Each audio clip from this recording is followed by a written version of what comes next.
Okay. We're now recording.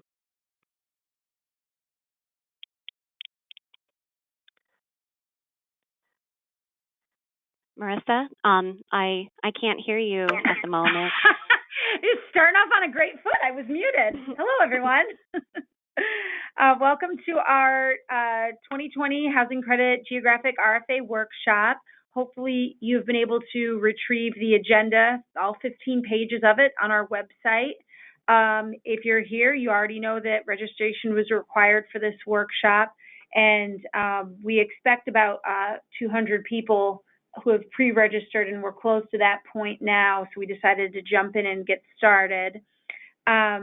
What we're going to do is I'll just let you all know we've got a panel, though we're not in person per se at Florida Housing. We've got a virtual panel of Florida Housing folks that will be participating today. Jean Salmonson, who you heard, Joey Evans, Kevin Tatro, Liz Thorpe, Melissa Levy, myself, and I'm going to turn it over to Trey Price, our Executive Director, for a few words. Good afternoon, everyone. Thank you, Marissa. Glad that everybody could join us. Looks like we have a great crowd on the phone. I know we're scattered between our home offices and our offices here in Tallahassee, so there's nobody in the room that we're normally in, but such is the new normal these days. Look forward to hearing the comments and feedback on the RFA that we're discussing and participating and listening to everyone today. So thanks, Marissa. I look forward to it. Thank you, Trey. So just to remind everyone, and you may have heard this when it was kicked off, this workshop is being recorded, and a recording will be available on each of the RFA web pages. And so to ask questions, as we will do periodic, we'll open up the lines, so to speak, for comments and questions as we traditionally do in our telephonic workshops. You'll just need to log into the web page itself so we can access your phone line to open it. So just wanted to be very clear about that. If you're only dialing by telephone, we'll not be able to open up the line for you to participate in those portions of the workshop. I'm going to turn it over to Jean to talk about that a little more so you understand, folks out there understand how the participation components will occur in the workshop. Jean? Yes, thank you, Marissa, because this is a little different than what we're used to. Of course, we've only ever had telephonic workshops and in-person workshops before. So here, if you want to ask questions, you'll need to be logged in. You can use your phone if you prefer, use the speakers, or use your phone or your computer, but you'll need to log in if you want to ask questions. But you should, if you just call in, you'll be able to listen, and we'll make the recording available after the call as well. And if you have any questions about how these webinars work, I did post instructions to the webinars on each of the RFA pages on the 201, 202, and 203.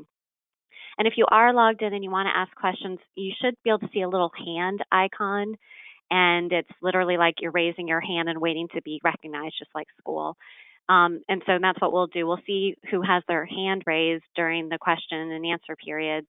And when we pause and take those questions, we'll look for who has their hand raised. And if you raise your hand but then change your mind, you can click that little hand icon a second time, and it'll actually put down your hand. And then that's how we know to open your phone line. And again, we can only do that if you're logged in. There is a way to also type in questions, which is also on the panel on your screen. But we prefer you not use that to answer or ask questions about the agenda or about the RFAs. Maybe if there's something you need to bring to our attention right away, like there's a lot of feedback and I can't hear or understand the speaker, those are great things to use for the question, typing it in to get our attention right away. We are monitoring that. But if you are asking a specific question about the RFA or the agenda, we'd much rather you do it verbally during those question and answer periods by raising your hand. We are also using the video component of webinar, but if you are only listening and you don't see that, you're only missing us going through the agenda. So if you have the agenda printed out, you'll be able to follow along too. and we will be posting this recording. It probably won't be until tomorrow at this point, but this is recorded, and we'll be posting it on the RFA web pages probably tomorrow. Thank you.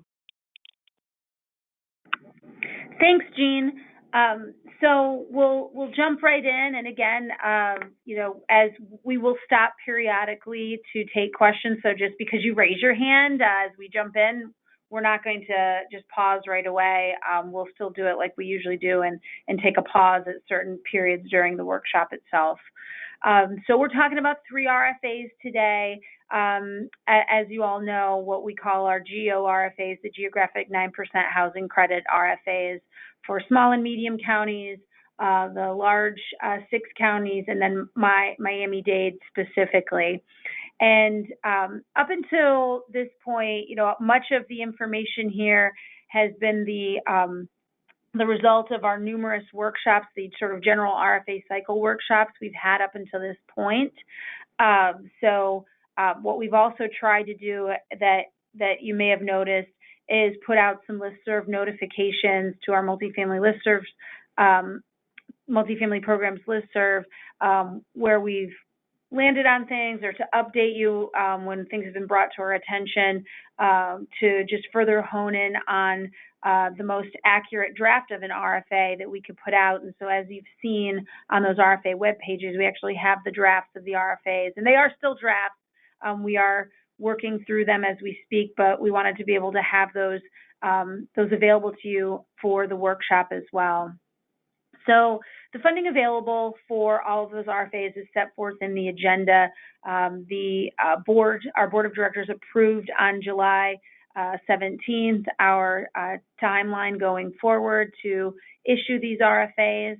And so we have the estimated amounts there for the 3 geographic housing credit RFAs. The way we're going to go through the agenda today, as I mentioned, being almost all 15 pages of it, is there will be some levels that we'll skim over where there hasn't been a lot of changes to the RFAs, and we're talking about them in some instances holistically, like I will do with some of the sections coming up, and then we may talk about them then individually or specifically with items that only relate to maybe Miami-Dade specifically or small medium specifically. So we just felt organizationally it was probably the most efficient way to go about doing that. So on the first page of the agenda, nothing is really changing for us in section 1 of those RFAs. We have our definitions will be set forth in section 2. And of course, those are reflected in Exhibit B of the RFA, and our rules are incorporated as well. And those rules are posted on each RFA webpage. We do have some revised definitions, and so definitely make sure to check out Exhibit B with some revisions to the proximity services that we talked about in the workshops in March and May. And then we had a listserv on June 23rd regarding an allowance for services that were in existence and available for use by the general public as of March 1st, 2020. Those services might not be available as of the application deadline because of temporary closures or service suspensions due to COVID-19 or other emergency suspensions. So that was an effort for us to not have you might have a site selected or a site that you've been working on for a couple of years, and because something is closed due to COVID and it hasn't been a permanent closure but functionally a closure, we wanted to acknowledge that those services can still count for scoring for these RFAs. And if we have any other questions about that, let us know, but that was the intent behind making those accommodations. And then on page 2 of the RFA, the new definition in Exhibit B, it's not much is said here. It's as discussed in the May workshop, a new definition for related applications has been added. So this is a big topic, but doesn't take up a lot of space on the agenda. Related application is important with regard to priority 1, priority 2 application designations. So this has been I'm retreading ground a little bit, but trying to keep it a high level background. In our Miami-Dade Housing Credit RFA last year, excuse me, we implemented a Priority 1, Priority 2 application designation, and essentially principals could only be affiliated with a maximum of 3 Priority 1 applications, and was no limitation on the amount of Priority 2 applications that could be submitted. And continuing the evolution of that concept, we have come up with the definition of related applications that will be implemented again in Miami-Dade and for the first time in the small medium RFA as well.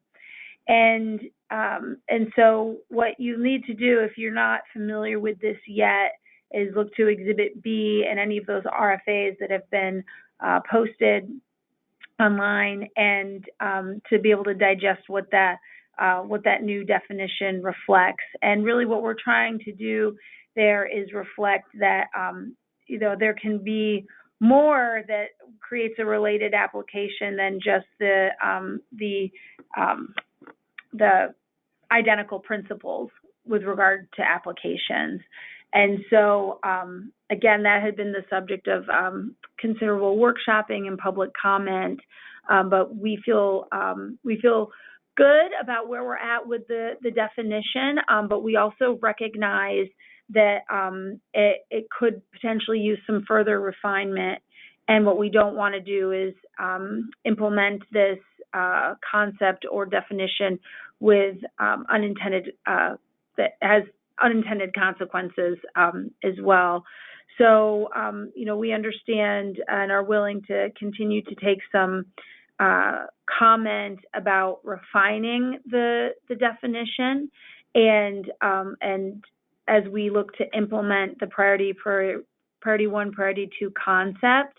But I think we are committed to implementing that concept. And so another change that you'll notice in the terms of the RFA is the indication that we will be able to look to all aspects, the entire application submittal itself, as opposed to just scoring from the principal disclosure form to determine what is whether or not there are related applications. So it's broader language in the RFA drafts themselves. And again, that's in Miami-Dade and the small medium county RFA. So those are some of the things that we wanted to point out about that. And we may loop around and have some more discussion about that when the lines open up. But in an effort to push through some more information that we have here, I'll move on.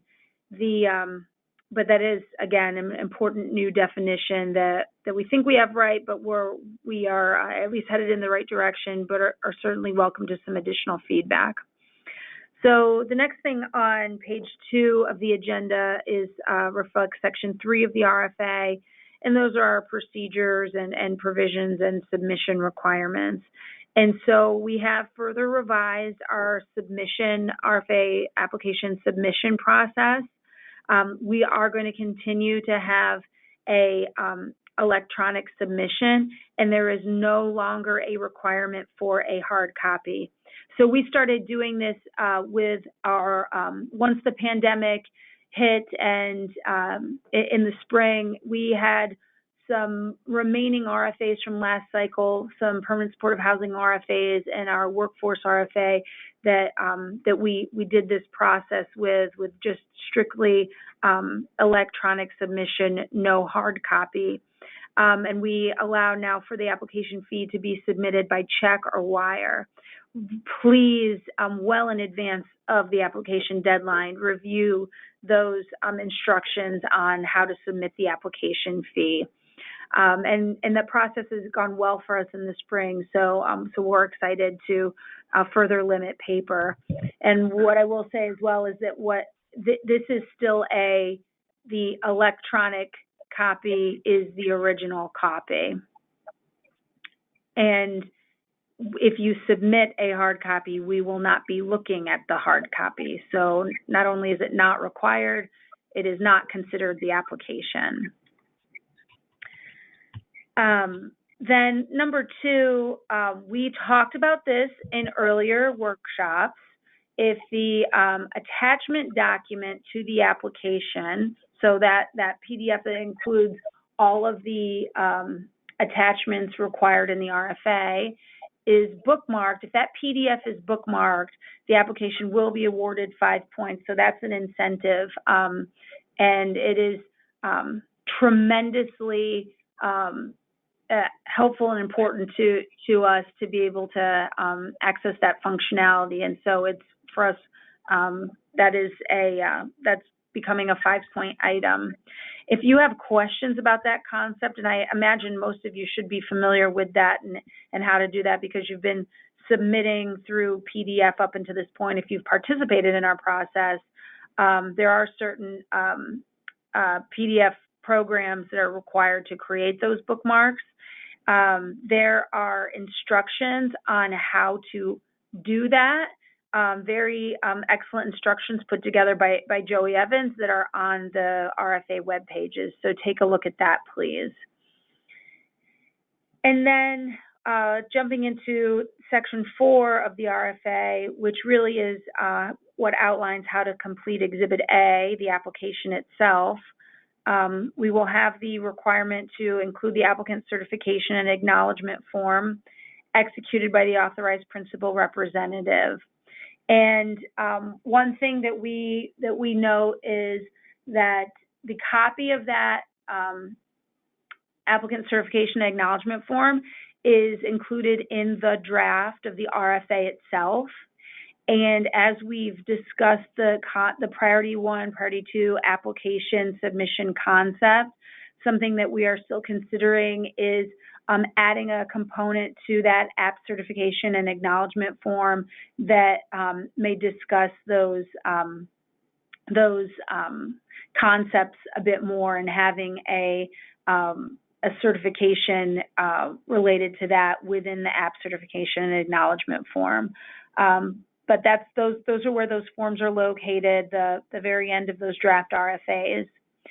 We're still requiring the demographic commitments. There's no change there.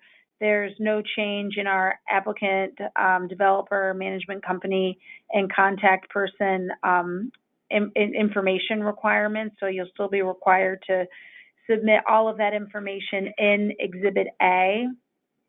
And the developer experience for these housing credit RFAs at this point are not changing at all. Those are still the same, and those developer experience requirements are there. The the developer experience withdrawal disincentive will remain as well. And then we have a new portion, which you can see, and most of folks participating here or attending this workshop are familiar, hopefully, with our emergency rule, that's 67 ER 20-1 disincentive. And so we had an emergency rule that was took effect at the end of April 29th, and it indicated that the rule is really to incentivize owners and developers of affordable housing to suspend rent increases during the public health emergency. And so that rule is,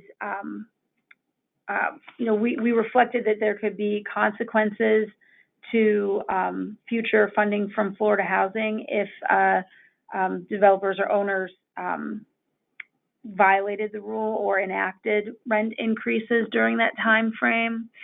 And so, as you see in the workshop, it's the increase is a certification to you, the applicant, to Florida Housing. So in Exhibit A, there is a question asked whether you have increased rents on any of your properties during that time period. And of course, I don't have it. I've got a lot of pages in front of me. That page of the application isn't there, but essentially it's some language that we need to refine a little bit more. We've described it. I think we need to describe it a little differently. My point to you in bringing it up here in this workshop is that's how that rule is going to be played out. We will not be doing any review during scoring as to the accuracy of that representation. It is a certification by you, the applicant, whether you you have not raised those rents or you have. So, and again, then that becomes something that other folks are going to see because you're going to be responding in that way that's appropriate. And so that's how you can qualify for those 5 points. And then we have Part D here, which again is an item that has come up, prior developer experience, to be a point item in future RFAs. And that this is something that has been discussed through the workshopping, through the basically late winters and spring, about how we could hone in on looking at the conduct of developers through the underwriting process and moving forward. And so we didn't implement something specifically. So in these RFA drafts, what we've done is put you all on notice that we will award points in the next RFA funding cycle if the criteria described in the RFA is met. And so what we came down to in the RFAs themselves is that the developments have not had more than one credit swap, and we made some exception there regarding HUD financed properties as well, but credit swap that has to go to the board for approval. So if you remember, we changed our rules, Chapter 6748 and the QAP that went into effect on June 23rd. We have new rules regarding the exchange of credits, and there is a functionality to have an administrative approval of exchange of credits, and then the process where if you need an exchange of credits, that you may have to go to the board and request. And so a board request is what would be the threshold, the bright line that would have an impact in future funding cycles where you would not be eligible for points.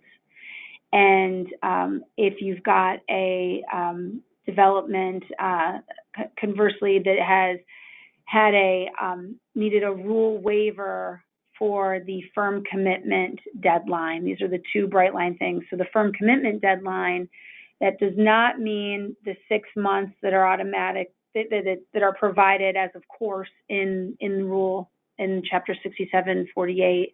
It's when you have to go to the board and ask for a waiver of the deadline beyond those 6 months, so basically beyond 18 months, and that requires board approval. So those were the two, and we talked internally that made the most sense to implement this in this way. We do understand that this concept was beginning to be developed prior to the pandemic, and that we, that there may be other implications that we have to be mindful of as that moves forward. But what the RFAs reflect are that there wouldn't be, this point system wouldn't go into place until 2021, 2022. So we're interested in hearing feedback about that. It seemed like as we were workshopping that folks were really in favor of that sort of, that concept. In other words, looking at something in underwriting to really hold folks to be able to get future awards. And so we're interested to hear feedback because it seemed like a popular option. But we know circumstances may be continuing to evolve as to whether it's a realistic option as well. So I'm sure folks will have, we'll open up the line here on page 4, but I just want to get through these next couple sections. The next section is principals, the applicant, and developer disclosure form. So we still have our principal disclosure form. There's in there part C2, new exclamation point about points. The applicant will receive 5 points if the uploaded principal disclosure form was stamped, approved at least 2 weeks prior to the app deadline, which we've discussed with you all at various workshops, or stamped received by the corporation at least 2 weeks prior to the app deadline and stamped approved prior to the application deadline. So we really needed to put this into place to realistically be able to administer this advanced review process and not have folks coming in and really trying to, at the last minute, getting things squared away. So we're looking forward to implementing that. And then we have there, again, the number 3, designation of priority 1 and 2 applications is required for 2020-201 and 2020-203. That relates back to what I mentioned earlier regarding the related applications definition. We're also going to be requiring the contact information for the management company in these RFAs going forward, and we have our required general management company experience. And again, the information about the authorized principal representative and operational contact person is the same. That hasn't changed. Those requirements, well, I should say the requirement for authorized principal representative to be designated, and then the option to have an operational contact person. So that was a lot of general information to jump off with. And we're going to get ready to open the lines for discussion, comments, or questions. We're trying to be really mindful of time, and so if we get past a certain point, we may have to just cut questions off and or comments off, and we're going to try to reach as many of you out there as possible. And we would ask as we move into further portions of the agenda that we're taking questions related to those portions we are discussing. And if we have time at the end to loop back around, that's when we'll generally open up the line for any comment that may have been missed during the first pass at this agenda. So Joey is going to be working, he's our operator, basically our operator assisted individual, so he's going to be working those lines. So Joey, do we have anybody with their hand raised? Yes, we do. Steve Auger has his hand raised. I'll open up his phone line.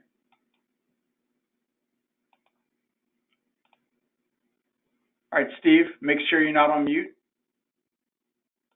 Okay. Thanks for hosting this and for all the dialogue y'all facilitated. Appreciate you guys doing this. These comments are on behalf of CAP, Coalition of Affordable Housing Providers, and I'm the appointed spokesperson for the RFA Rule Committee. A couple of comments on things that you've talked about thus far.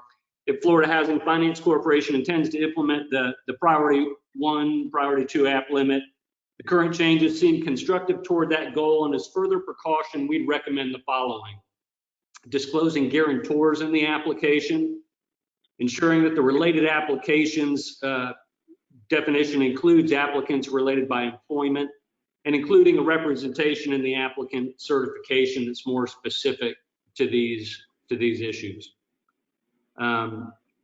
With regard to the implementation of a developer experience point reduction for lack of expected performance, CAP recommends that Florida Housing withhold on implementing this initiative based on the current uncertainty created by the impact of COVID-19. When appropriate to implement such a strategy, CAP concurs with FHFC's stated desire that it ought to be tied to some bright line tests and we suggested the time frame from invitation to credit underwriting to firm loan commitment for loans, or from invitation to credit underwriting to closing of the limited partnership for competitive credits would be good examples of such. But that the specific time frames ought to be based on the specific RFAs. So, in some areas, the expected time frames, for reasonable performance, in some areas of the state may be different in others, and that you've got the capacity to do that in RFAs differently, if you look at those definitions. But generally speaking, we think the current uncertainty, this ought to be put off for implementation, and we appreciate, that you're already thinking about that. And those were the comments we had on the stuff you've already covered. We'll follow up in writing, but appreciate, the opportunity to comment, and happy to answer any questions. Thanks for the comments, Steve, and that you're speaking on behalf of CAP. Thank you to CAP.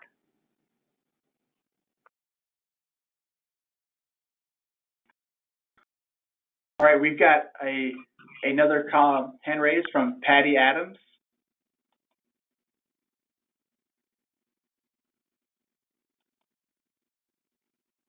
Go ahead, Patty.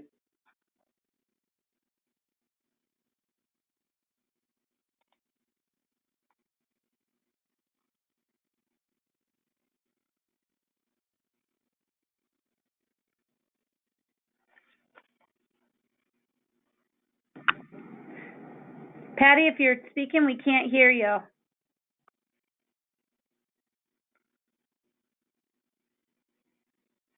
It seems she's self-muted. Patty, can you unmute yourself?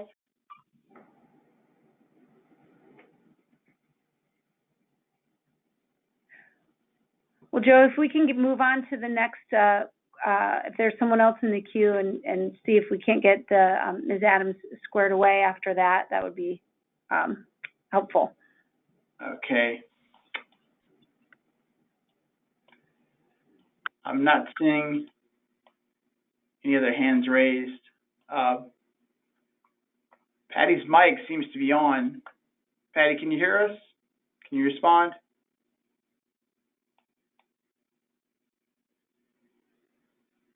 Okay. We can go ahead and move forward then. All right, thanks, Joey. We'll move on to the next portion of the agenda on page 4, section 4, number 4, and I'm going to hand it over to Dean to talk about the general proposed development information. Thank you, Marissa. So it starts off with, we need the development name, and then we need the development category. The development categories are new construction, rehab, acquisition and rehab, redevelopment, acquisition and redevelopment. The development category qualifications are in the RFA, so please review that. And that includes a description of the development category qualification letter, and that's required of all developments with the development category of redevelopment, with or without acquisition. The development category funding preference, applications proposing development category of new construction or redevelopment, they're going to automatically qualify. So this is for those who come in for the development category of rehabilitation with or without acquisition. They're only going to qualify for the development category funding preference by indicating in Exhibit A that the proposed development does not meet the definition of preservation, meaning that if applicants select the development category of rehabilitation with or without acquisition, and they don't answer the question, or if the application reflects an answer of yes, the application will not qualify for the development category funding preference. Let me scroll down. So the development type, we have garden, townhouses, mid-rise, not mid-ride, 4, 5, or 6 stories, and high-rise. And the development type question in Exhibit A has been updated to ask if the development category of new construction or redevelopment and the development type of garden, mid-rise, 4, 5, or 6 stories, and at least 90% of the units are in the garden or mid-rise building. And so that's for the leveraging multiplier. Garden is a new addition this year, and that's check out the leveraging multiplier because those have been updated and there is a garden multiplier now. And then the ESS construction, that hasn't changed.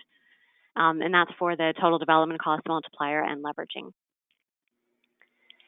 Location, so we need to know the county, and each RFA is county specific, so you'll see all that on the agenda. You'll need to give us the development location and state whether the development consists of scattered sites. We'll need the lat and long coordinates of the development location point, and if applicable, scattered sites stated in decimal degrees to the 6th decimal place. And now proximity. There's a lot of information here. But you'll see it's the stuff that we've been talking about in the last few workshops. Hopefully you'll see this as a good summary. So the first 2 sentences are reminders about the eligibility requirements. It's a reminder that there's a minimum number of proximity points required for all applications, and then a minimum number of transit for large county RFAs unless the application qualifies automatically. And you'll see that in a discussion of automatic qualifications a little bit later, but I just want to point that out. So applicants in RFA 2020-201, the small medium geo, that qualify for the local government area of opportunity or the revitalization goals, and applicants in 202, that's the 6th county, that qualify for the local government area of opportunity goal, they're going to qualify for those proximity eligibility requirements automatically. So we have this next paragraph, which is about the proximity preferences. And you'll see these are new preferences we've been talking about. Each RFA includes the proximity preferences of grocery store, and then transit service preference that's used in our large county RFAs, 202 and 203, the 6th county and the Miami-Dade. And we're going to see that in the chart below. Additionally, each RFA will also include tiebreaker based on the actual proximity points for the 2 highest scoring community services. So the biggest question I've been getting asked is whether applicants can really pick all 4 community services. Yes, applicants can really pick all 4 community services. You don't have to choose between those anymore.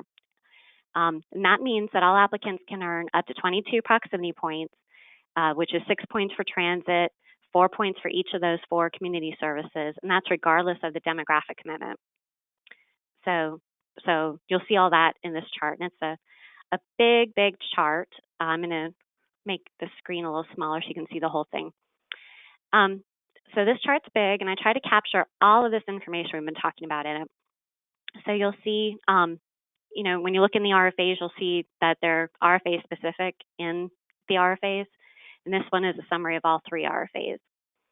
So for instance, in this first row, it's large county application that does not qualify for the local government area of opportunity goal. So you'll see there's a minimum number of transit and total points here in these first couple of columns. You'll see the number of proximity points needed for the preference in 6th county large, and that's how that's not applicable in Miami-Dade Geo.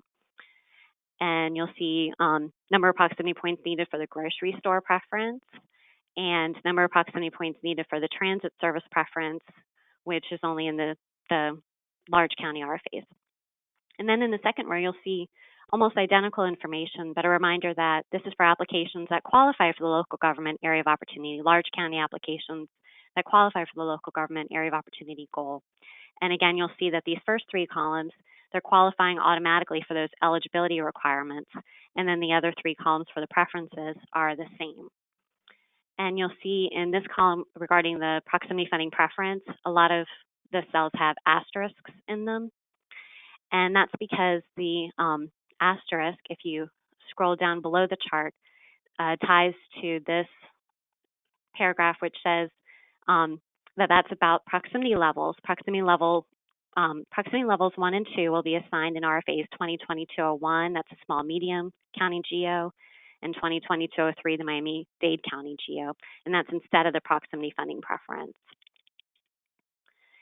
So how do proximity levels work, you might be asking, and that's in this next section. So let me scroll down a little bit. So this language describes how we'll be making those assignments. You might have seen these in earlier workshop agendas. The total number of, it says here, small county priority 1 applications will be multiplied by 50% to get to the proximity level 1 cutoff. And then if any scores are tied, we will be dropping that line to get to those tied scores. And applications above that line will be a proximity level 1 and below the line, a proximity level 2. So we've been using this. There's one line that's missing, and that's going to be that this will be this will be repeated for priority 2 applications. So that should have been here above the sentence that says in RFA 2020-201, this process will be performed separately for small and medium county applications. So we'll be doing this process 4 times in the small medium Geo RFA for small county priority 1, small county priority 2, medium county 1, and then 2. And of course, you can see my secret here that I copied this out of the small medium Geo. But of course, we're going to do the exact same thing in the Miami-Dade as well. But of course, then there's no difference between counties or anything. We're just going to do the priority 1 and then the priority 2. Or I'm sorry, priority 1 and priority 2. Let me scroll down. I'm going to make this bigger again now that we're past that chart. So now the mandatory distance requirement, this is the same that we've been doing. Of course, there are ways to meet the mandatory distance requirement automatically. This first sentence here talks about what happens when you don't meet it automatically, but in the RFAs talks about that you can meet it automatically.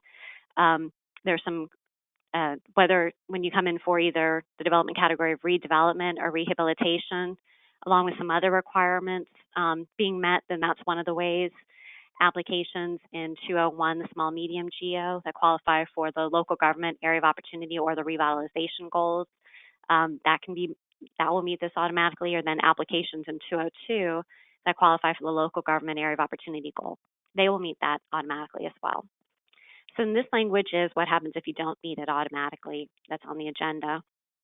And this hasn't changed. This chart has been the same for a while now. And the proximity list, you might have seen, we sent out a listserv saying that a draft has been posted. We did that last week. And you'll find that in the RFA web pages under other information. So the limited development areas is the next section, letter G, and that's only in small, medium counties that a proposed development will be designated as an LDA development if it's in Glades, Madison, or Sumter County.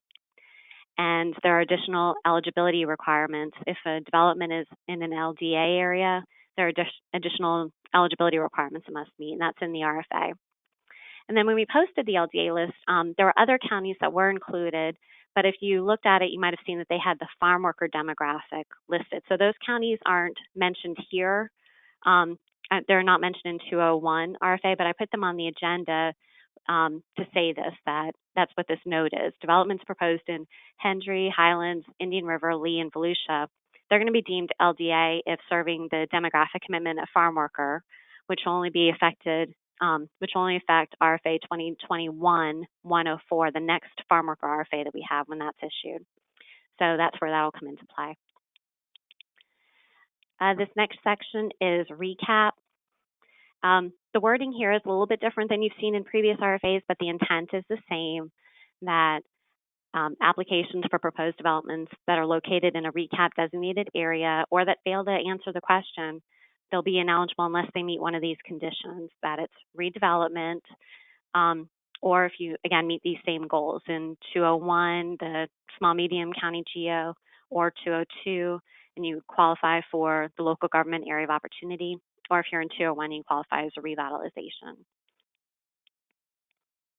The next section is urban centers, and that's only in Miami-Dade County. It's one of the goals, and we've been talking about it. This might be the first time you're seeing exactly how we're implementing it, but it is in the RFA that you have to give us, of course, the name of the urban center, and it has to be one of the ones that we've named in the Tier 1 and Tier 2 section at the bottom here. That the entire proposed development, including all scattered sites if applicable, must be located in the urban center as it existed as of December 31st, 2019, and then the application must achieve a minimum of 5 proximity points for the transit services.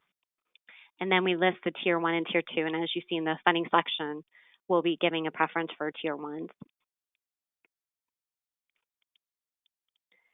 And Jean, if I could just jump in there real quick. I just wanted to know, this is we've been discussing this urban center concept pretty much through the workshopping in December 2019 through the spring, and we received a lot of feedback, varying feedback, and so we're committed to doing it for this cycle.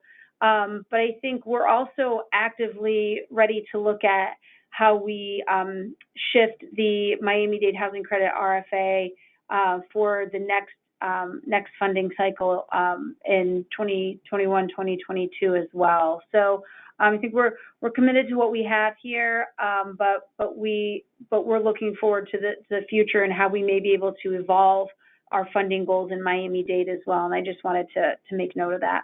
Thank you. Thank you, Marissa. I'm going to finish up section 5. In fact, I'm going to go ahead and go into section 6.2 of this agenda, and then we'll open the phone lines for any questions. So the next item is the local revitalization initiative goal, and that's only in 201, the small medium geo. And to qualify for this goal, you have to submit the revitalization form. It says here that the form will soon be made available on the RFA webpage. We have just posted a draft of the new form, and that is available on the RFA webpage, a draft of the form and even a comparison of what changed since last year. So please know that that's out there and available for you to review. And here's another reminder that applicants that qualify as a local government area of opportunity or local community revitalization initiative goal will automatically meet the recap, the mandatory distance requirement, and the proximity eligibility requirements. And that's what we've been talking about, just another friendly reminder about that. So this next paragraph where it says new with an asterisk, this is actually different than what we've been talking about in the most recent workshops we've been having. So we've talked about applications that came in 2019 that qualified for this goal last year, and they were invited to credit underwriting. We had said that counties of those applications would be ineligible to qualify for the goal this year, and that's different. You'll see here that we said that those applications, those counties, they're going to receive lower preference when competing with other counties competing for this goal. So they are still eligible to compete for the goal, they'll just receive lower preference, and you'll see that in the funding selection process. And we're going to say the same thing in the local government area of opportunity section later. So going into section 6. So this hasn't changed. This is the same as last year. There's a lot of information here, and it's very specific to each RFA. So whichever RFA that you're applying in, make sure you're reading this language carefully. There are different minimums and maximum numbers of units. But I'm just going to kind of go through the highlights here. So starting with the 201 for the small and medium counties, it's the usual language that you see in most of our RFAs. There's a minimum number of 30. The maximum numbers are based on the demographic, that elderly non-ALFs, if they're rehab of an existing occupied facility, that there's no maximum. If they're elderly in Columbia, they can go up to 55 units. And if they don't meet the conditions above that, they can go up to 160. So for the other elderly developments, they can go up to 160, the non-ALF developments, I should say, because ALFs, they do have limits. In Columbia, they can still go up to 55, but all other elderly ALF developments can go up to 125. And then for family developments, there's no maximum. So for 202, the 6-county large, there's a minimum number of set-aside units and total units. So this language begins that if the applicant commits to set aside less than 80% of the total units, as we're about to talk a little bit more in detail about below, the development must have a minimum of 75 set-aside units, and that's calculated by multiplying the total number of units, whatever it is, by the total set-aside percentage, whatever that is, and rounding up, and that number has to be at least 75. And then all other proposed developments must consist of a minimum of 30. So the maximums, so you'll see familiar language again, rehabs, occupied existing rehab of an elderly non-ALF, there's no maximum. Broward County applications can go up to 200 for elderly non-ALFs, and then Other counties can go up to 160. ALF still 125, and family, there's still no limit. And let me go to 203 for Miami-Dade. This one's similar to 202. There's the minimum number of set-aside units and total units. And those, again, the applications, they don't have to commit to the 80%, but they will have to give us the 75 set-aside units if they go below 80%. But then there's also another difference based on the street within Miami-Dade. If you're coming in with a proposed development in the North Miami-Dade County, we need to see a minimum of 75 total units. And then if you're in South Miami-Dade, a minimum of 110 total units. And then the maximum numbers are the same. With Miami-Dade being able to go up to 200 total units, even in elderly. Let's see. So then we have the breakdown number of units for new construction or rehab, and if it's a development category is rehabilitation with or without acquisition, we want to know about the occupancy status of those units. So for the set-aside commitments, let me scroll down and see if we can get all this in. For the set-aside commitments, and again, please read your RFA to get all the details of this section. I've tried to summarize it here. So for all applications in 201, that's the small, medium county GEO, and all nonprofit applications in 202 and 203 that commit to the demographic commitment of family or elderly non-ALF, you'll see our usual language when it comes to set-asides. If average income test is not selected, at least 80% of the total units must be set aside at 60% AMI or less. If average income test is selected, at least 80% of the total units must be set aside at 80% AMI or less, with the average being at 60% AMI or below. For all for-profit applications in 202, the 6-county large, or 203, the Miami-Dade, that commit to the demographic commitment of family or elderly non-ALF, they can come in at less than 80% set aside, but again, this is where your minimum of 75 set aside units come in. And then ALFs, 50% of the total units must be set aside at 60% AMI or less. For ELI, again, this is what we've been doing for a while now. 10% of the total units must be set aside as ELI units if you're not doing average income test, and the AMIs are in the RFA. If you are doing average income test, 15% of the total units must be set aside as ELI units, which is at 30% AMI and below. There's one bullet that should have been added here, and it's not, and that's for LDA in the small medium GEO. One of the requirements of an LDA development, there are several additional eligibility requirements for LDA. One of them is that you have to do 30% ELI commitment. And then link units, you know, in 201, if you're doing, let's see, if it's an LDA development, you have to do 30% of the ELI set-aside units rounded up must be link units for persons with special needs. And if you're, for all other proposed developments in the 3 GEOs, 50% of the ELI set-aside units rounded up must be set aside as link units for persons with special needs. There are also unit mix requirements, and that's based on the demographic, and that's been the same. So, for instance, elderly non-ALF rehabs have to do at least 40% of the units comprised of 1-bedroom or 0-bedroom units. No more than 20% of the units can be larger than 2-bedroom. Elderly non-ALF new construction or redevelopment, at least 50% of the total units have to be comprised of 1-bedroom or 0-bedroom units, with no more than 15% of the total units be larger than 2-bedroom units. Family new construction redevelopment, a maximum of 25% of the total units may be 0-bedroom units. And of course, 0-bedroom units is a defined term. So if that's something you want to review also, that would be good. And then you'll have to give us a number of residential buildings. And of course, the compliance period is 50 years. So that's probably a really great place to stop and pause and ask for questions. Joey, are there any questions out on the line?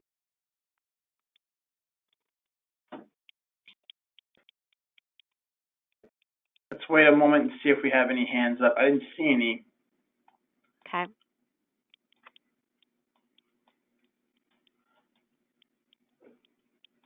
And Not seeing any hands up right now in the queue. Oh, I'm sorry. We do have one. I'm sorry. Go ahead. You said there are questions? There is one. Okay.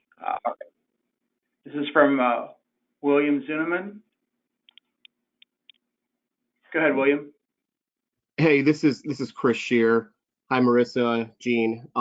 Quick question. I noticed what I wasn't expecting was that the large county non-LGAO applications, which we know there's a GAO SADDA goal for Orange County and Hillsborough County this year.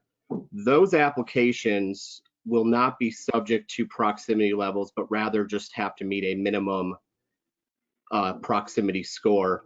If you're looking for better sites and anticipate that there's going to be multiple applications, and to the extent that there's not, would ultimately default back to proximity 2, assuming that they met the goal. What was the thought process on not including a proximity level and just going with a minimum in that particular subset of the RFA? Marissa, do you? Well, sure. Thanks, Chris, for the question. Because we were first, so it's a threshold requirement, and then there's still the proximity funding preference. So I just want to be clear about that. So it looks exactly the same that it did last year for that RFA, for that component being a tiebreaker. And so that's one piece of it. We're trying to keep that RFA. We're coming on the third year of the 3-part rotation of GAOs, and your point's well taken that this isn't particularly relating to the local government area of opportunity goal. And but we wanted to just keep that one last go around the same for the preference with that regard. And that was really the main thrust behind that, to not further throw anything into that RFA in the mix at that point in time. I probably have something else in mind that if I had thought about it earlier, would tell you, and I might end up coming back. But in my mind, that's what we were thinking of at the time. And if I'm missing something, Jean, feel free to chime in as well. No, not at this time. I'm glad that you saw that was that on the chart, and because we were trying to express that throughout other workshops too, that we were trying it out in the ones that have the priority 1 and 2 levels. They're also going to have these proximity levels, and so this is something new that we're just trying in those 2 RFAs right now, and I'm not sure. Yeah, I will agree. The chart works because we did have that. We thought we had explained that which is probably why I'm not exactly prepared in thinking about it as well, because we thought we had communicated that. So we can always improve in communicating, and I guess Jean accomplished that through the chart for sure. Yeah, it was a big chart. It was clear in the chart. I guess the thought process in leading up to this was the intent is to implement more of a proximity scoring system to define better sites with better locations, and the implementation of the proximity levels, which started out as quintiles and now it's kind of a 50% test. I think is a step in the right direction.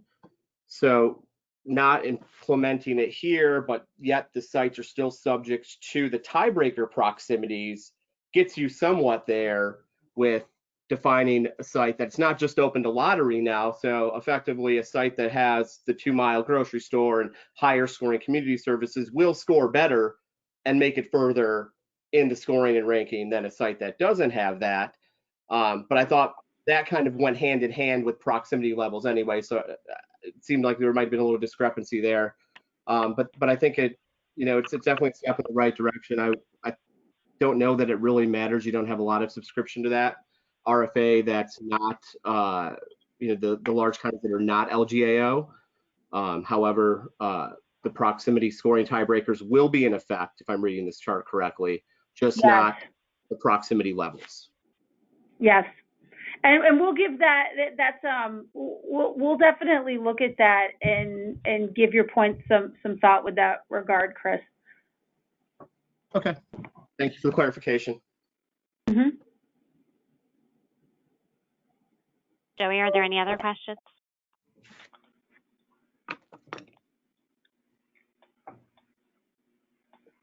No, not at this time. We did have a question in the question and answer queue. Did you all want to address that at this time? No, we'll wait till the end. We'll continue to move forward. Okay. So.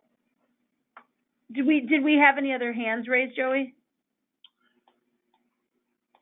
I do not see any other hands raised at this time. Sorry, it takes a moment to scroll through all of our near 200 attendees, but I'm not seeing any other hands raised at this time.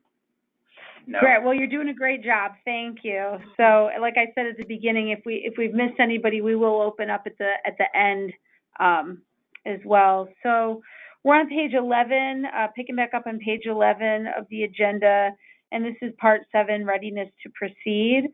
And so we are continuing the site control form, manner of submission of site control. It has to be submitted and executed by the authorized principal representative along with the site control documentation. And we have those methods of site control, which are not changing. Again, it's eligible contract, a deed and or a lease. And starting on page 12, we have new ability to proceed forms are on the website. You can access them through the RFA pages. And what's important here is we are not accepting old ability to proceed forms for the zoning, water, and sewer forms. So pull the new forms, review the new forms, use the new forms. We will not accept the old forms. And the other big thing you'll see here is that there's no reference to the infrastructure or electric forms, and we're taking those out of the application process and putting those to the 21-day items demonstrated in credit underwriting. So Marissa, I'm sorry to interrupt. You said the infrastructure and electricity, and it's the roads and electricity forms that excuse me, are now I'm sorry. 21 days. No, that's okay. Thank you, Jean. So anyways, those are just note, the forms that you had, some of those forms that were traditionally being provided in the application, we're pushing out into the 21-day items for underwriting, and those forms should be uploaded sometime in the next couple weeks to take a look at, and they're committed. Those forms that will be required in underwriting now, you don't have to have the items as of the application date. So they can be as of the item, the ability to proceed item is available as of the date that the form is signed. So those are things to look out for on the ability to proceed items. And then for the construction features, we don't have a ton of changes here. The categories of new construction or redevelopment must select a green building certification program. There are options for the selected program. And then the developments with rehab must select enough green building features so that they get enough of a point value that equals 10 points. And then again, this is to make note, if you've got a development that involves any rehabilitation, that you will be required to go through the capital needs assessment process, and it is in Exhibit F.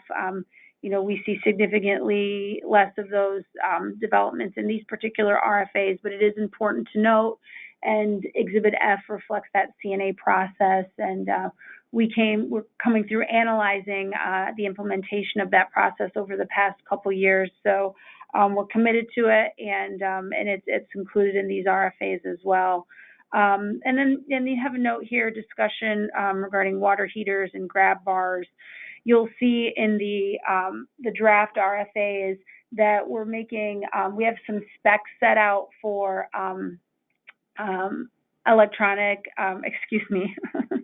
electric water heaters. And so just note that there's been basically an accommodation for that, and some minimum thresholds for that in those RFAs. And so no changes to the traditional items there, but just an addition of an option with that. And then, the grab bars, you'll see that in the Section 8 of the RFA that, we are requiring the reinforced grab bars or the reinforcement for the future installation of grab bars. And that's in accordance with it has to meet or exceed the 2010 ADA standards for accessible design. And those have different standards for side walls and rear walls. The difference you're seeing in this RFA is we have taken away the corporation approved alternative for new construction. We want to see those in accordance with the ADA requirements. We will provide a corporation approved alternative, or that we will analyze a corporation approved alternative consistent with what we've done previously in rehab developments where we've done that periodically. But as you're engaging with your professionals, if you are awarded funding in this RFA, that's just something important to note. And so take a look at that Section 8 of the draft RFAs. The Part 9 resident programs, the resident program requirements have not changed. Those are reflected there in the agenda, and those must be provided in the application process. And so let's move on to the funding portion of the RFA, and Kevin's going to handle some of that, and I may jump in for fun as well too. So I'll turn it over to Kevin here on page 12, section 10. All right, thanks, Marissa. Under the funding, we have, the table there shows all the maximum request limits, but the thing that's different this year is we no longer have a maximum for non-boost areas and then a higher one for boost areas. It's all been moved to the higher request amounts. So the lower request amounts have been eliminated completely. So these maximums are maximums for whether or not you're in a boost area. And so I think that's one of the biggest things we have going on for this year's funding amounts. Moving down to the basis boost qualifications, the first four are all HUD designated processes, and the subsequent phase of a multi-phase development, which if you are selecting that, you've already selected that a prior development is the first phase of a multi-phase development and provide the documentation required. But as provided in the RFA wording, this subsequent phase and first phase process is all controlled by the annual Federal Register notifications that HUD puts out, and we do follow those procedures as to how we document those. And those include the small area DDA, non-metro DDA, and QCTs. And then the next three are Florida Housing's QAP designated boost areas. First being the geographic areas of opportunity. The second one being the local government areas of opportunity, which is provided in 2020-201, the small and medium counties, and 2020-202, the 6 large counties, for those two RFAs. The third one is the public housing authority areas of opportunity, and that one is provided in RFA 2020-201. And of course, the asterisk has a process there that goes through and tells you how to qualify for those. I just want to point out that those who meet those qualifications listed there in that start note there are eligible to compete for the Geo SADA development goal in all 3 counties. So, you know, it does mention only 2 of the RFAs there, but it does affect all 3 counties for that one. And then the double asterisk comment there, you know, and I think, of course, Gene already mentioned this, but those who get the local government area opportunity basis boost will also qualify for the goal and automatically meet the recap mandatory distance and proximity eligibility requirements as listed in those 2 RFAs. The developer fee is the standard maximum is 16% for these RFAs. And then we also have a per unit construction funding preference, which has not changed for this year, which basically provides for all new construction developments and any AC rehab developments that have at least $32,500 per unit listed on line A1.1 of the development cost pro forma, which is the first subtotal called actual construction costs. And then moving on to item 11, local government contributions.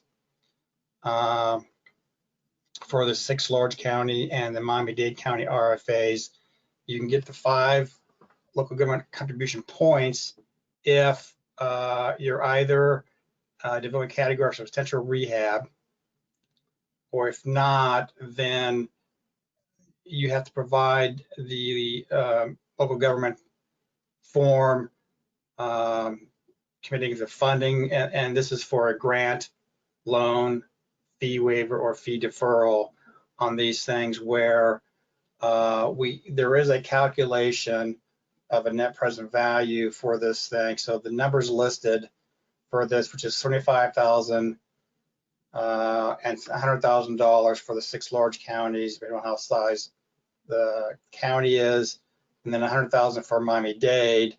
But the value of the contribution is the difference between the face amount of the funding and the net present value of the funding. And of course, if you need assistance with calculating that, I'm always available to help you out with that. Moving down to B, this whole chart has been updated from last year. This is a table that was presented in the May 29th workshop about this process. And so these are the face dollar amounts that will qualify for the local government area of opportunity goal and the local government area of opportunity basis boost with the support numbers. And so you can see the Broward, Miami Beach counties is 640,000, Duval, Hillsborough, Orange, and Palos counties is 610,000. And then there are some medium counties at 460, and then medium small counties, actually medium large counties, I'm sorry, and medium small counties listed there are at 340. Of course, the medium large and medium small counties are defined, listed there, and we will designate those in the RFA, and of course it's defined here as well. When you do the net present value to determine your contribution value, the discount rate is 5.5% for this next year, which is basically the floor. We will not ever go below 5.5% unless we change our methods. And then when going through, and this is another thing I think Gene mentioned earlier, is when applying the sorting order for the local government area opportunity goal, then the counties of the jurisdictions that contributed the funding to the applicants that first of all qualified for the local government area of opportunity funding goal in RFA 2019-113, and secondly were invited to enter credit underwriting will receive a lower preference than other counties competing for the same goal. And those counties are Brevard, Lee, Santa Rosa, Sarasota, and Volusia. So that pretty much means if they've already been awarded funding under that goal previously, they're not eliminated in this RFA, but they have a lower sort order for this process. And that's what it mentions, I guess, down below in that last paragraph. There is any jurisdiction that receives funding under this goal in this year's RFAs will receive a lower preference in other counties than other counties in the future RFA cycles. And then Jean, do you want to take over from here? Yes, unless we want to do questions. Sorry, I was going to just jump in, Jean, if that's okay. Of course. And thanks, Kevin.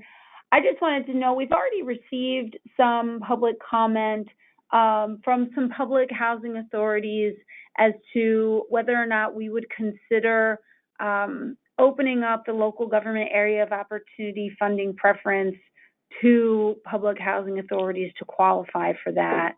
And, you know, up until this point, we have exclusively stuck with the definition of local government. It is a defined, we have it as a defined term. It does not include PHAs. You know, I don't foresee us moving in that direction at this point either. Significantly, part of our consideration in that is the relationship of the PHA to the development entity. Currently, the local government area of opportunity funding preference, that contribution, it's very clear, we hope anyways, and we think in the RFA that contribution can't be a pass-through for the local government from a member of the applicant or developer entity. And there can't be any consideration provided to a local government with regard to the selection of the applicant itself. So those are some of the things that make us have some pause as to whether or not we would expand the local government area of opportunity funding preference beyond what it currently is, which is truly the local government designated type municipalities. But I did want to note that we have reviewed those comments and those requests that have come in. Another thing that we have reviewed over it came up last year, and I believe even the year before, is you know, why or if donation of land from a local government specifically could be considered the contribution. That could relate to the minimum contribution for the local government area of opportunity funding preference minimum contribution amount. And last year, if those of you out there remember, this came up. It was a discussion over a couple workshops, and we did not implement it because we believed it would have been problematic in terms of having to sort of deal with appraisal issues related to that, and how would it be demonstrated that a donation of land really met the threshold of that super contribution that we were requiring, and we didn't open that up. But something that's come up as discussion and I'm just acknowledging that it's come up as a discussion point, is whether or not we would consider donation of land if the land remains owned by that local government and has a commitment to affordability and perpetuity. And we just thought that was a very interesting proposal and way to think about it. You know, there's obviously tremendous value from a policy perspective of preserving those units to be affordable in perpetuity. And we're coming off of those of you who followed or participated in the CDBG DR RFAs, where affordability and perpetuity was a component of that funding resource. So we'd be interested in receiving some feedback generally, and that doesn't have to be here, it can be in writing, but whether or not we would consider expanding the demonstration of contribution for the local government area of opportunity preference in that way. Of course, it wouldn't expand the idea that a local government can only support or commit to one application. All of those things would remain the same. But it's something that we thought was worth getting feedback on for discussion. So I just wanted to mention both of those items, and I guess, Jean, you're coming up next to talk about ranking and funding selection, which is a pretty significant portion. So I think you thought maybe we should, and I agree, open up the lines for any comments or questions at this point. That sounds good. Joey, are there any questions on the line?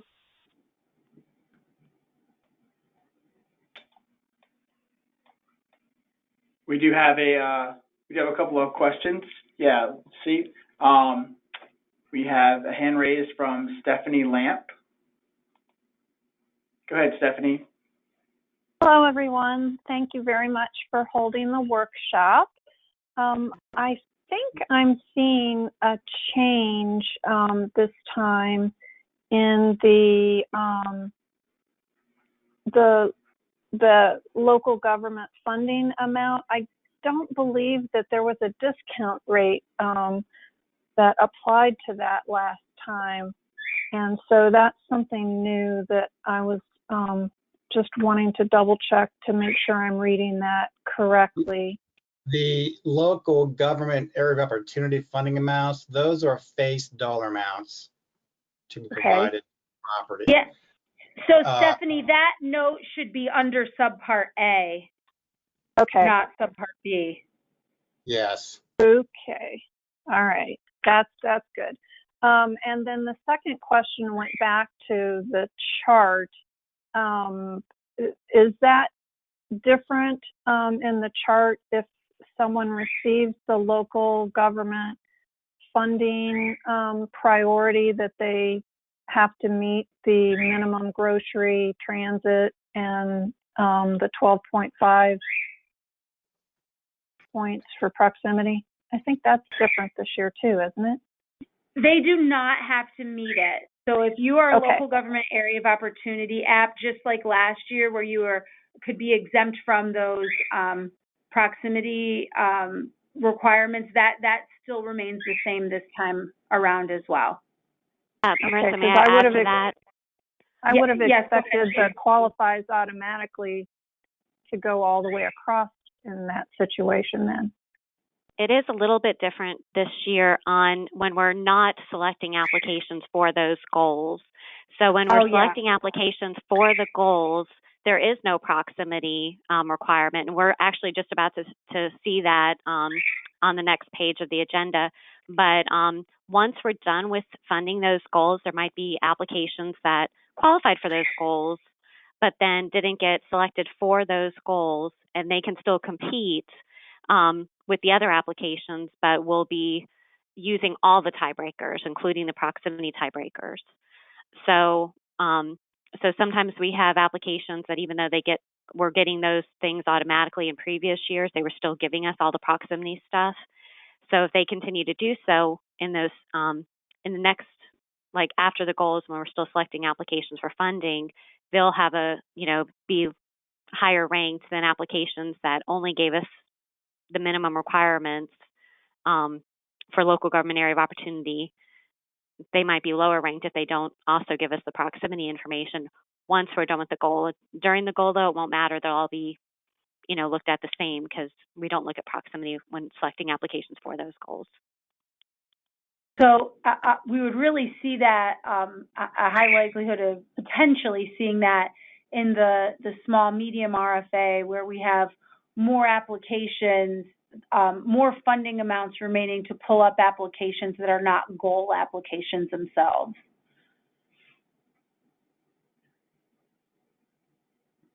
Thank you very much. Yeah.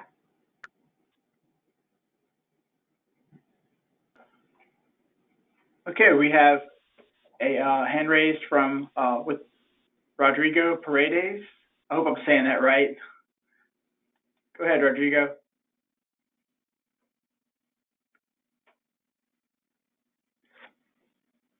Rodrigo, you there?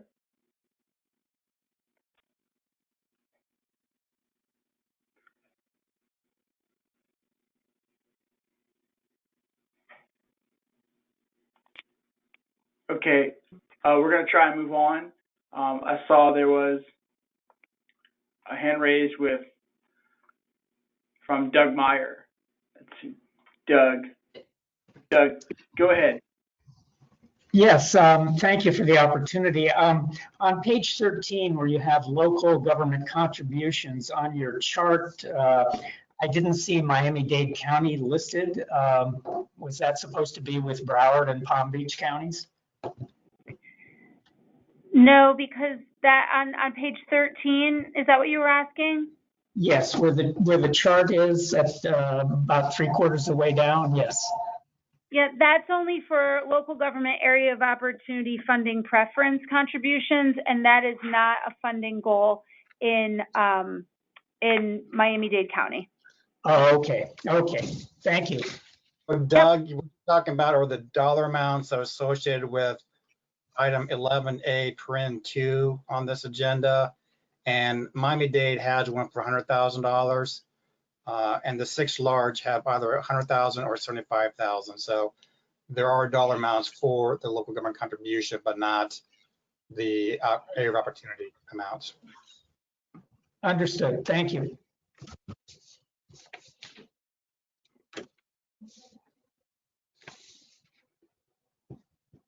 All right, I believe that's all the comments and questions we have for now. Back to you, Marissa. Thank you. Well, I'm going to turn it back to Jean on page 14, the ranking and funding selection process. All right. Thank you. And so this is, I'm hitting kind of the highlights of these. Again, you'll definitely want to read your sections of the RFA carefully for the RFAs that you're going to be applying in. But here are some of the highlights. And we just started talking about a little bit of this. And it is new, so I wanted to stress it, that when we're selecting applications to meet the local government area of opportunity in RFAs 2020-201, that's the small medium county geo, or 202, the 6-county large geo, so where we have that local government area of opportunity goal, or when we're selecting applications to meet the revitalization goal, and that's only in 201, the small medium geo, we're going to use these tiebreakers. We'll use the priority 1 or 2 status, and of course that's only in 201. We'll be giving lower preference for applications from counties that qualified for the goal last year and were awarded funding in 2019-113. And that preference is going to be seen in the 201 small medium county geo. And then we'll have per unit construction funding preference, development category funding preference, AB leveraging classification, job creation funding preference, and then lottery. So notice there are no proximity tiebreakers mentioned in this batch. So again, when we're looking for applications for those goals, we will not be looking at proximity tiebreakers. But then in part B here, it says that, let's see, in RFAs 2020-203, so Miami-Dade County, and in those other RFAs, when we're done selecting applications, so after we're done selecting applications to meet the local government area of opportunity goal or the revitalization goal, then they can still compete. If they didn't get selected to meet the goal, those applications can still compete, but we're using all of these tiebreakers. And that would mean the priority 1 or 2 status, and that's used in 201 or 203. The per unit construction funding preference, development category funding preference, AB leveraging classification, and then our proximity tiebreaker. So that's the proximity level that's used in 201 or 203, or the proximity funding preference that's used in 202. The preference for applications within 2 miles of the grocery store, that's our grocery store preference. The application's actual proximity points for the 2 highest scoring community services. And then the transit score preference, and we're only using that in the large county geo, so 202 or 203. And then job creation and lottery. So those are the tiebreakers we're using. We're breaking it up into to 2 different batches, depending on whether we're selecting applications for those goals or not. So then, speaking of the goals, here's a summary of those. So 201, small medium county geo, we have a goal to fund 5 medium county local government area of opportunity applications, with the preference that 3 of the applications had been submitted but not funded in 2019-113, and 2 of the applications were not submitted in 2019-113. So the RFA outlines criteria for what those mean, and there's going to be a little bit of a change we've already noticed in one of them. So what do we mean by being submitted in 2019-113 but not funded? The RFA states that the question, you actually have to tell us that in Exhibit A, give us the application number from 2019-113, the development location point and latitude and longitude coordinates for any scattered sites. All of that has to be identical between this new application and what was submitted in 2019-113. The entities that are principals for the applicant and developer disclosed on the principal disclosure form submitted for the proposed development and this new application. So the one submitted in 2019-113 and this new application have to be identical. And then the application submitted in 2019-113 was not invited to enter credit underwriting. So that's what's in there currently. We need to add one additional bullet that'll say the application in 2019-113 must have provided a local government verification of contribution loan or grant form, demonstrating the minimum local government area of opportunity funding amount outlined in 2019-113. So we need to have seen in that application 2019-113, you had to have given us a local government loan or grant form demonstrating that that funding amount that qualified you for the local government area of opportunity as of the amounts that were in 2019-113. And then what do we mean when we say that we're giving preference for applications for developments not submitted in 2019-113? We're going to change that just a little bit to clarify. Right now what the RFA says is that you have to say, I didn't submit in 2019-113. And we're going to change that a little bit to say either didn't submit in 2019-113 at all, or the application in 2019-113 was submitted, but they did not provide that local government verification of contribution loan or grant form demonstrating that minimum local government area of opportunity funding amount outlined in 2019-113. So that's a little bit different. So we have the other goals, 2 family developments that qualified for the geographic area of opportunity / SATA developments, 1 application that qualified for the revitalization goal. We haven't mentioned it yet, but there is another goal to fund a medium county application that qualifies for the Sunrail goal, which just means that to qualify for this goal, the development location point must be within half a mile of a Sunrail station. In the 6 county large geo, we have goals there. 1 application in both Hillsborough and Orange counties with the preference that the application qualifies for the geographic area of opportunity / SATA goal. 1 application in Broward, Duval, Palm Beach, and Pinellas County with the preference that the application qualifies for the local government area of opportunity goal. And then a second application in Broward, it doesn't say it on the agenda, but it does say in the RFA that if the first Broward County application wasn't a nonprofit application, there's a preference that the second Broward County application is. So, and if you're good with math, you may have realized that even if we fund all of these applications at their maximum request amount, we'll still have over $2 million remaining, which means we're going to add another application to this RFA. We're going to add language that says the next application selected will be the highest ranking eligible unfunded application, regardless of county or county designation. If the selected application cannot be fully funded, it will be entitled to receive a mining commitment for the unfunded balance. So that is new, and that's not in the RFA, but it's new. And then the goals in 203 for Miami-Dade County, 1 family development that qualifies for the geographic area of opportunity / SATA goal, 1 elderly development, and then 1 development located in an urban center with a preference that the proposed development be located in a Tier 1 urban center. So that's new. Melissa, I see that the next item on here is credit underwriting process, and I didn't know, maybe you have some information you'd like to provide for that one. Sure, Jean, thank you, and good afternoon, everyone. Just to quickly go over the process of what happens once you are invited into credit underwriting. So right out of the gate, you'll have items that are due to us within the 7 days of the invitation, and then additional items that are due to us within the 21 days of the invitation. And so those can be found on Exhibit D of the RFA, and they are relatively self-explanatory, so I won't go into those, but I did want to mention a couple of the items that sometimes our managers have to follow up on with additional requests for information. So the first one, which is now going to become a 21-day item, it used to be on the 7-day items, is the tax identification number. And so a lot of times the managers, well, every time the manager will confirm the your tax identification number on Sunbiz, but a lot of times those numbers aren't posted yet. So if you want to send over your SS4 form showing that number with your 21-day items, that will be helpful and can alleviate additional requests for information to verify the number, either at that time collecting the 21-day items or down the road in the process.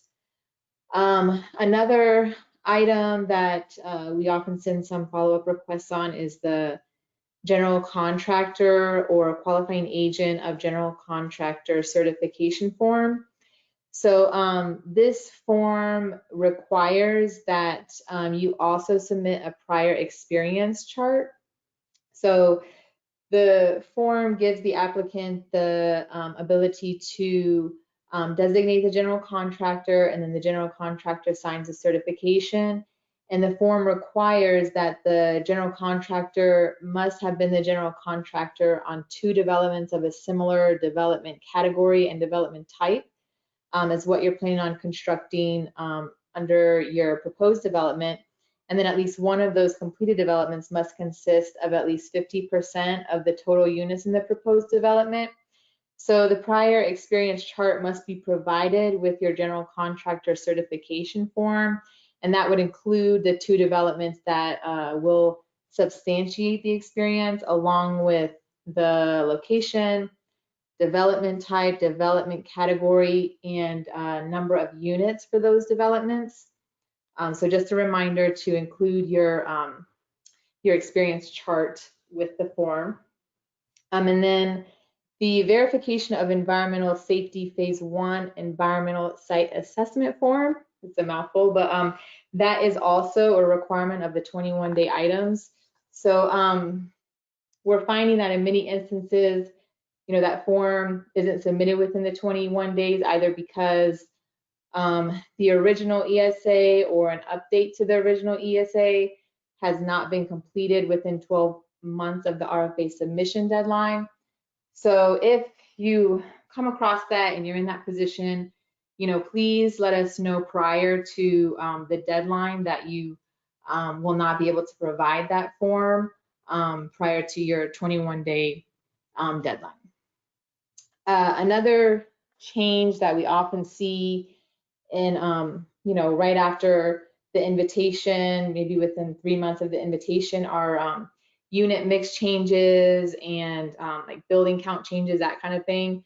So just kind of keep in mind, to try to have, as much of those shored up as possible prior to finalizing your market study.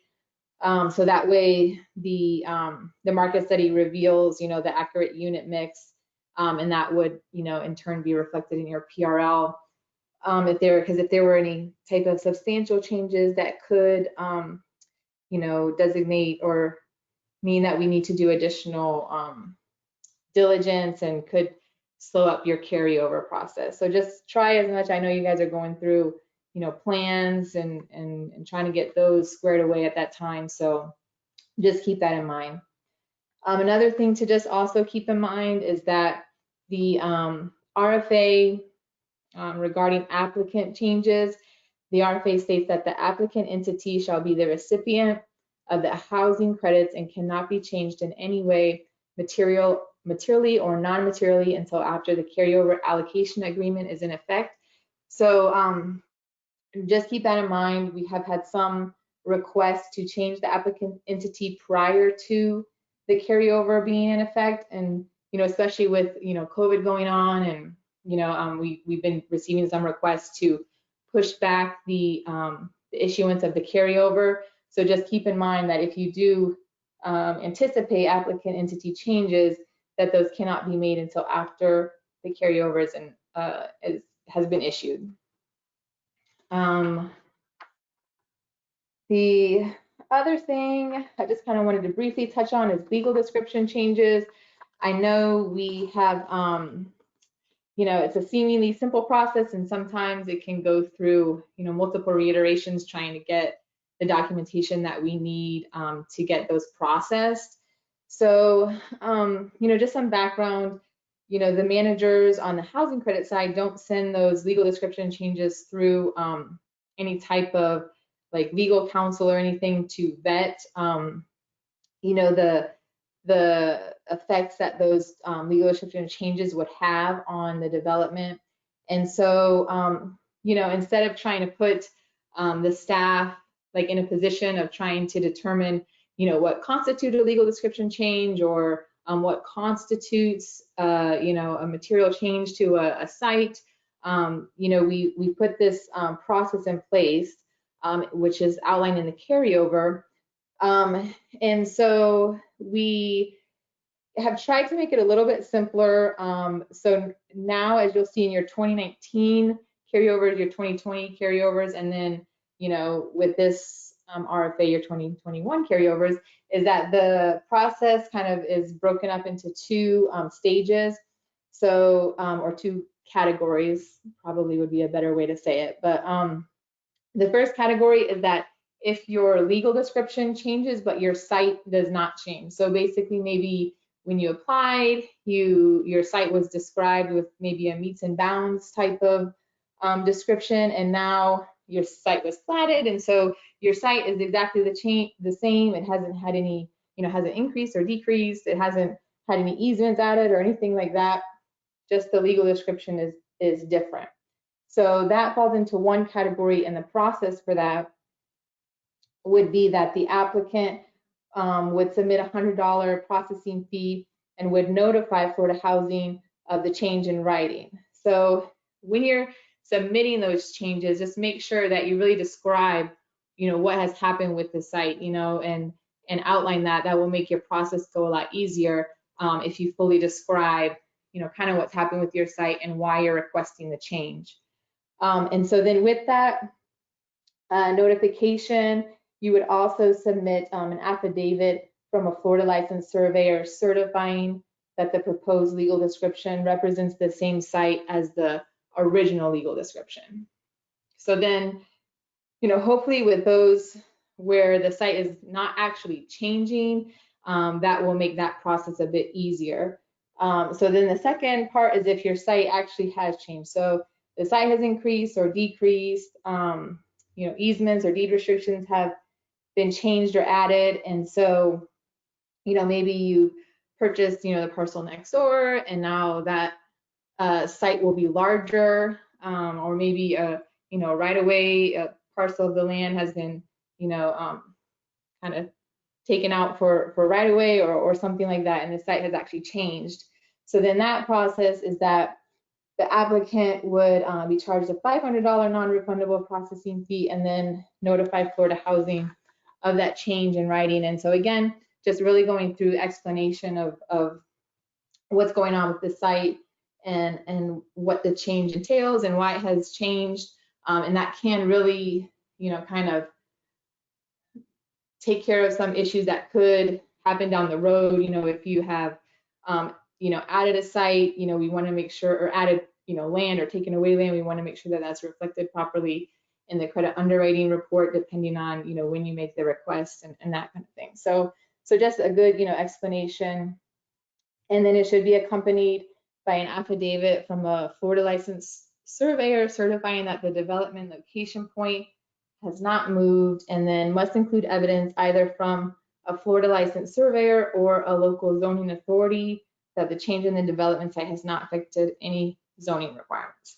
So, so hopefully that, you know, helps to clarify some things, and then just let us know if you have any questions on that. The other thing to touch on is just pro quorum. If you have received a 2020 award, you either already have or you will receive an invitation to the Pro Quorum Work Center. So it's been going really well. I think staff has really liked it. We've received some good, you know, positive feedback from stakeholders. So it's been a good process so far. We're still, you know, working out kinks as they come up and the like, but just appreciate y'all's willingness to try our new system.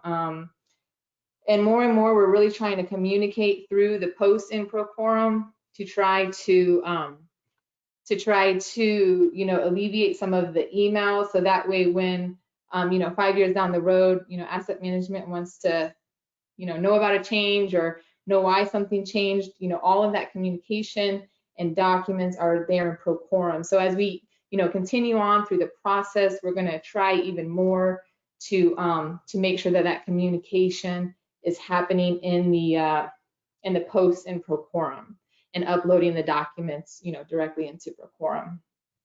So, you know, thank you for your patience on that. It's been a learning curve for everyone, so just appreciate that.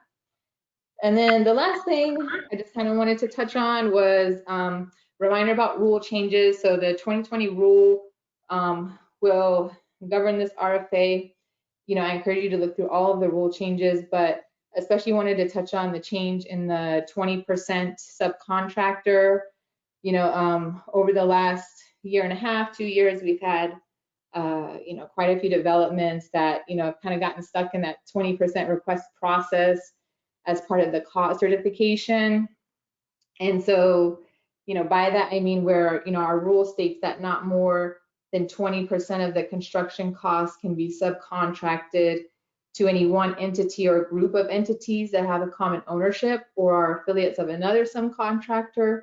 And then we have the 31% limitation for shell subcontractors of buildings 5 stories or more, and shell subcontractors for developments in the Keys.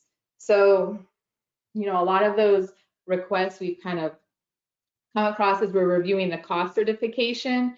So the first thing that I kind of wanted to just point out is that in the 2020 rule, the percentages have changed somewhat. So we really did a deep dive into the requests that we've had over the last 2 years, and to, you know, try to come up with more accurate percentage of costs that would, you know, be more representative of the costs that y'all are incurring right now, especially on the shell work, because that's what we've mostly been seeing. So the overall threshold that subcontractors cannot exceed remains 20%, but we have a few more exceptions.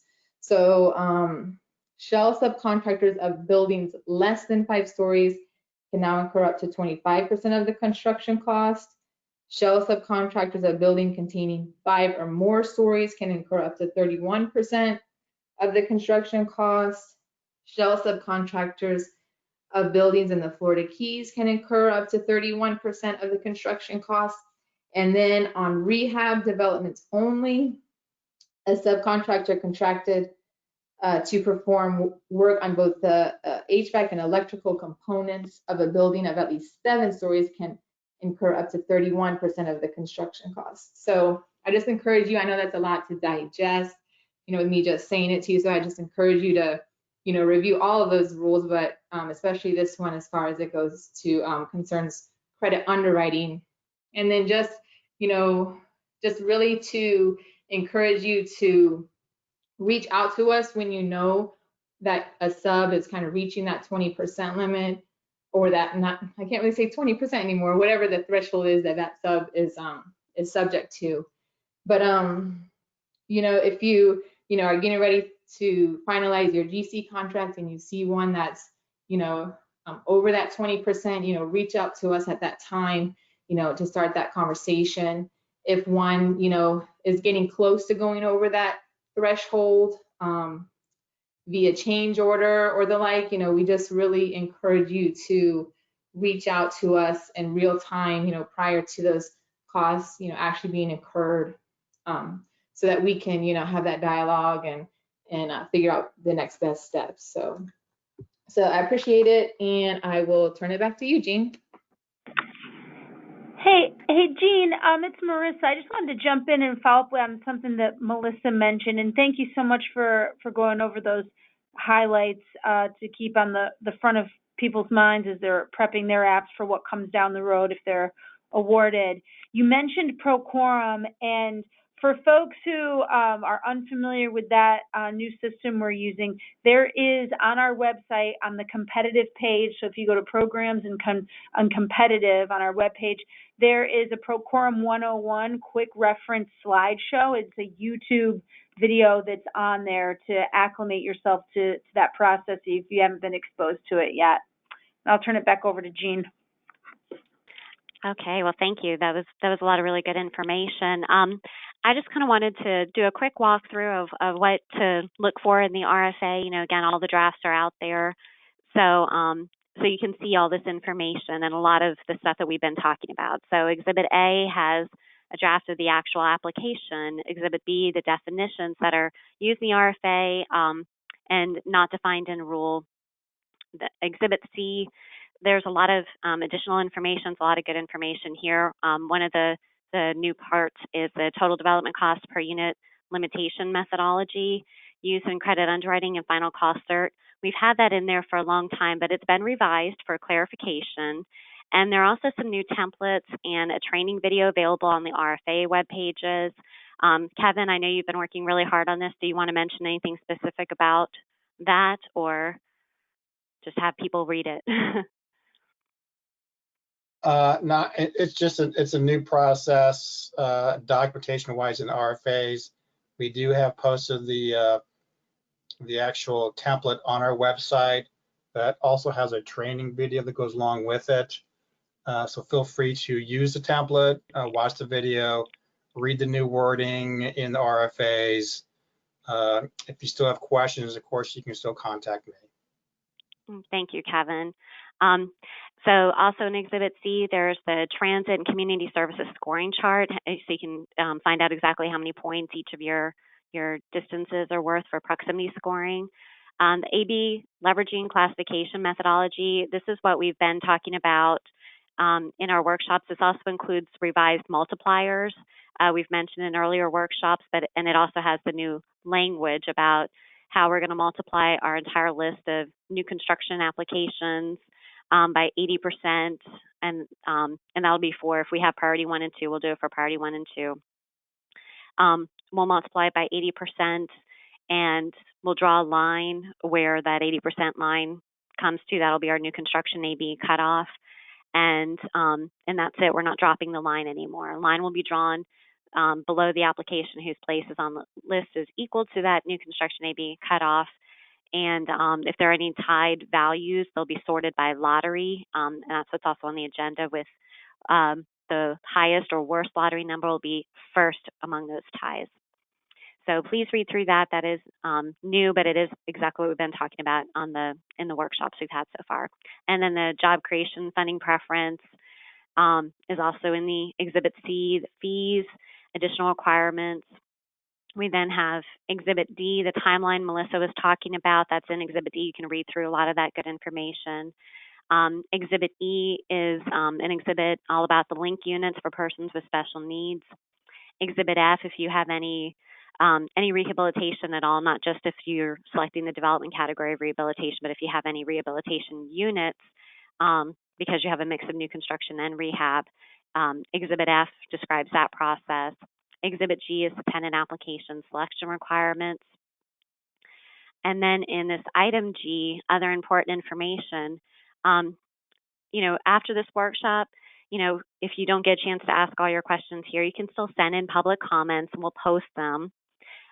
We're going to be issuing the RFA next month. Each of the RFAs get issued on August 26th. So even after we issue the RFA, you can still ask questions through the question and answer process outlined in Section 3D of the RFA. You'll see the dates there. And what we do is we gather all those questions by the date. It's not in the RFAs yet, I don't think, but we'll put the dates in there. There's a deadline for submitting questions. We'll take all those questions we get, and then post them in one document, and we'll do our best in answering them. We won't be able to answer specific questions or tell you how to fill out an application, but if you're looking for clarification, that's another way to achieve that. And we have here the expected timeline. This is also posted to the competitive application page. There's a new one dated July 17th with these dates that we're looking at for these 3 RFAs. And again, here's a reminder that there's a public comment link on each RFA page. We were posting any comments we got on a general page on the competitive page for 2020/2021 RFA cycle information, where we've had like the previous agendas for the previous workshops and such. We're moving away from that now. We're going to start posting everything on the RFA pages now that we have links on each RFA page for those comments. So that includes a way to view the public comments we've already received and submit new public comments. And with that, I have other discussion topics. Any Florida housing people on the panel who have anything else they'd like to add or clarify? Hearing none. Why don't we go ahead and open, we'll open the lines if there are any comments or questions generally at this point. Joey, do we have any questions? There weren't any, but now we have one hand raised from Steve Auger. Steve, your mic should be available to use. Go ahead. Hey, thanks. This is just another CAP recommendation that was not on anything on the agenda, so just waiting for this opportunity. And that was that CAP recommends that FHFC consider an expanded format for communication or comment regarding applications in the process other than the protest process after preliminary awards have been made. Our hope is that this might provide an alternative to filing protests. And I'm happy to answer any questions about that. Thanks, Steve. So the context in which CAP is, suggesting that is beyond what is included in the RFAs in terms of the ability to talk to legal counsel, because right now it's sort of the, everybody has a different name, or the cone of silence or the non-interference clause, that there's some modification to that. Is that what you all are suggesting? Right. That's fairly restrictive. Obviously was designed that way, just sort of not knowing at all how this process was going to work when gears were shifted to this process versus the rule. But several folks talked about situations they encountered where they felt like if they had a chance to have a more direct conversation with staff, that might have helped the situation, and then there doesn't have to be a legal protest filed in order to get to a conversation point. And perhaps there's ways to build on what's already there and make that clearer what folks are allowed to do. But I think that there has been some confusion about that, probably from perhaps what you thought and what folks in the process thought about what communication was even allowed and how that might happen. But just I think that if you all are open to considering an evolution of that, or expanding that to make the rules of engagement there clearer, we think that would be helpful. Thanks for the feedback. We'll circle up and continue to talk about what that looks like and how we what we may be able to do to approach that on this end of things. Thank you. Thank you. I was going to jump in here because right in the beginning of the workshop, we had someone who wanted to participate, but they couldn't. Their mic wasn't working, so they sent in a question in writing, which was that when I talked about the emergency rule and how the emergency rule would be addressed in these RFAs going forward, the draft of the RFAs now in Exhibit A, ask the question about whether there has essentially been the applicant has raised rents or not, with regard to the as related to the emergency rule requirements, and it's a yes/no question. And the comment was suggesting for applicants that are coming in that do not have either developments in Florida Housing's portfolio or what have you, that there would be a not applicable option for them to select. And so we'll take that under consideration. Like I said, we need to sort of rework how we ask that question in the application itself, and are working on that. But that was a point made up in writing as well. So we wanted to make sure we noted that. And then we still have something else that didn't I think come up directly, but was noted. Right now the priority 1, priority 2 designation for the Miami-Dade RFA was limited to 3 priority 1 applications. And we talked about at the May workshop, I believe, or maybe I think it was May. We've had so many workshops, it feels like, whether or not we would entertain increasing that number. And right now we still intend to limit it to 3 applications. We have received some feedback as to whether or not we would consider or how we would consider the relationship of a public housing authority to an applicant entity, or the participation of a public housing authority, in the context of whether that automatically, even though they may not be a principal per se of the applicant, whether that would make them a related application under the definition. And so we're still considering that. And there's some other things along those lines that we have to consider, as I said, as we try to hone in on the related applications question, and we'll look at that feedback provided by CAP as well. But for right now, the limitation is going to be the same for both of those RFAs. And unless we have, Joey, are there any other hands raised on the line? Checking right now. I don't see any remaining hands raised at this time. Well, we're calling it. That is it. We will not, class is ending, so no other hands need to be raised. No, we really appreciate everybody tuning in. As Jean said, over 200 participants, and appreciate you all had to go through a little more in this platform with pre-registering and things like that. So we would like to take feedback about how this functionality is working for folks. We think that it's for us, it's more effective on our end than the operator assisted, and so we may have opportunities to even have a video component as well, or things like that. But I know everybody's sort of using their own things and their own platforms as we continue to evolve through making accommodations for the pandemic at this point. So we hope everyone's doing well. We appreciate all of your participation, and I particularly wanted to, appreciate Jean, Joey, and Liz working through this GoToMeeting functionality and making sure this was a smooth process. And so with that, we will conclude the workshop. Thank you, everyone.